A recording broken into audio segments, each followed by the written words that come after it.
The Arab-Islamic Summit of 2025 was already expected to be a turning point in global politics. The atmosphere was tense, leaders from across the Middle East, Africa, and Asia had gathered, and the world's media was waiting with anticipation to hear how issues surrounding Qatar, Palestine, energy security, and Western influence would be addressed. But among all the speeches and carefully prepared statements, it was the fiery and uncompromising words of Burkina Faso's Ibrahim Traoré that shook the room and reverberated far beyond the conference halls. His speech on the Qatar situation did not just challenge the assumptions of the summit, it stunned world leaders. And by the time he had finished, commentators were calling it one of the boldest interventions in the modern history of Arab-Islamic politics. To understand the weight of what Ibrahim Traoré said, one must consider the backdrop. Qatar had been navigating a precarious balancing act between its role as a major energy exporter, its ties with Western allies, and its identity as part of the Arab-Islamic community. Tensions over sanctions, accusations of Western manipulation, and disputes about sovereignty had created rifts in the region. Many leaders were cautious, preferring diplomatic language and vague commitments, but Traoré had no intention of being cautious. Representing a new generation of African leadership, he walked up to the podium with the confidence of someone who saw himself not as a regional player, but as part of a continental and global movement against domination, hypocrisy, and double standards. He began his address by acknowledging the complexity of the Qatar situation, but quickly pivoted to frame it in much broader terms. This was not just about Qatar, he insisted. It was about how smaller nations were treated by larger powers, about the sovereignty of Islamic and African nations, and about the mechanisms of exploitation that kept entire regions in cycles of dependency. With a voice firm and unwavering, he declared that it was unacceptable for nations like Qatar, and indeed any Arab or African country, to be reduced to pawns in a geopolitical chess game played by Western powers seeking control over resources and trade. Traoré reminded the summit that Africa had experienced this firsthand. For decades, Western institutions, corporations, and governments had dictated how African economies were structured, how resources were extracted, and how politics were conducted.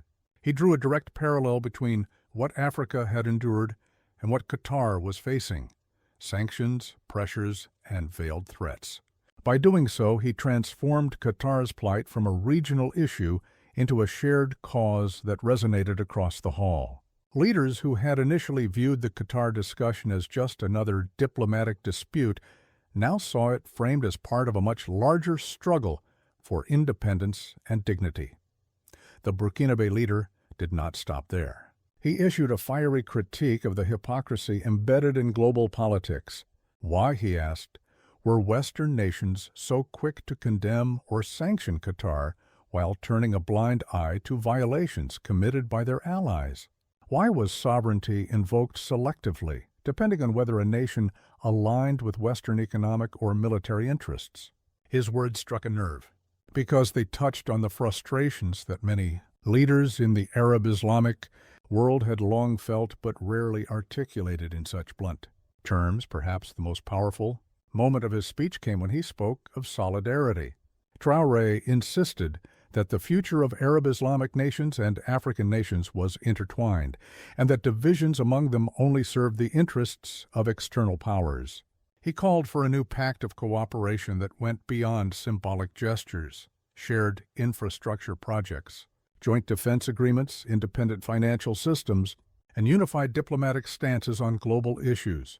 In this vision, Qatar was not isolated, but integrated into a wider network of nations determined to protect their sovereignty and dictate their own futures. World leaders listened intently. Some nodded in agreement, others shifted uncomfortably, aware that his words were also a challenge to them. Traoré was not afraid to criticize leaders within the room, reminding them that silence or neutrality in moments of injustice was itself a form of complicity. He made it clear that history would not judge them by how well they balanced diplomacy with the West, but by whether they stood up for the independence of their people. Observers later remarked that his speech seemed almost like a manifesto. It outlined not only his stance on Qatar, but also a blueprint for what he believed the Arab-Islamic world and Africa must become. He envisioned a new era where alliances were not built on fear or dependency, but on mutual respect, shared heritage, and collective strength.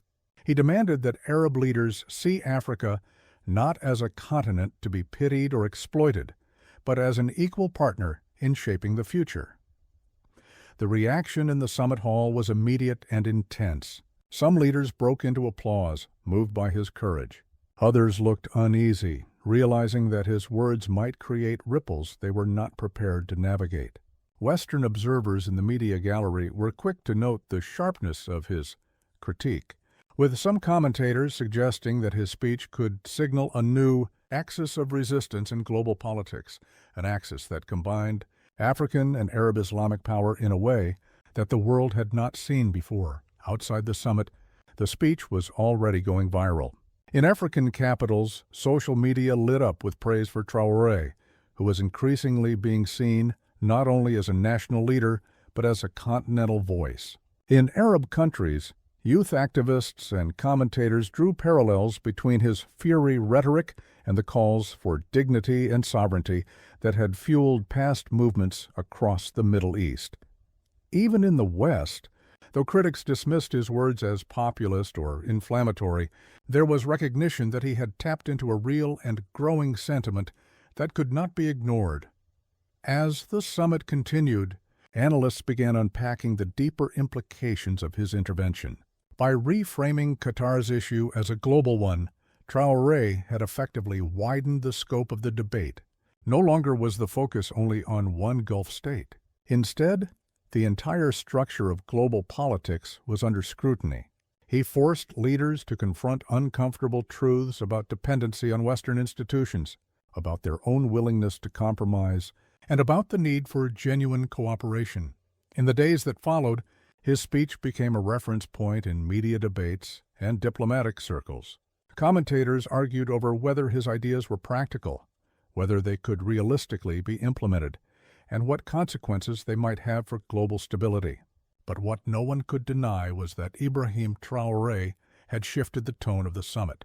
What was once expected to be a cautious and predictable gathering had turned into a platform for revolutionary ideas about independence, solidarity, and the balance of power. It is worth noting that his approach was not simply about rhetoric. In the months leading up to the summit, Burkina Faso had taken steps to reduce dependency on Western financial systems, had strengthened ties with other African nations, and had engaged in discussions about alternative trade arrangements. Traoré used these examples to underscore his credibility. He was not just talking, he was acting. This blend of words and deeds gave his speech a resonance that extended far beyond the hall. The Qatar situation itself remained complicated, but in many ways it became secondary to the larger message.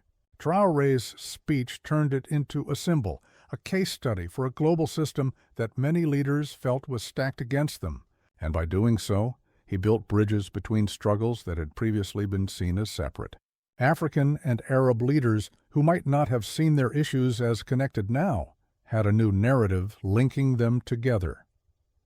By the time the summit ended, one conclusion was clear. Ibrahim Traoré had emerged as one of the defining voices of his generation. His fiery words on the Qatar situation had not only stunned world leaders, but had sparked a new conversation about what unity, sovereignty, and independence could mean in the 21st century. Whether or not his vision could be realized remained uncertain, but his speech had already altered the landscape of global politics. Leaders left the summit knowing that the days of quiet diplomacy and cautious statements were being challenged by a new era of bold, unapologetic leadership, and for millions watching around the world, his message was not just a speech. It was a call to action, a reminder that small nations could stand tall, that solidarity could rewrite the rules, and that the future would belong not to those who submitted quietly, but to those who dared to speak with fire in their voices and conviction in their hearts.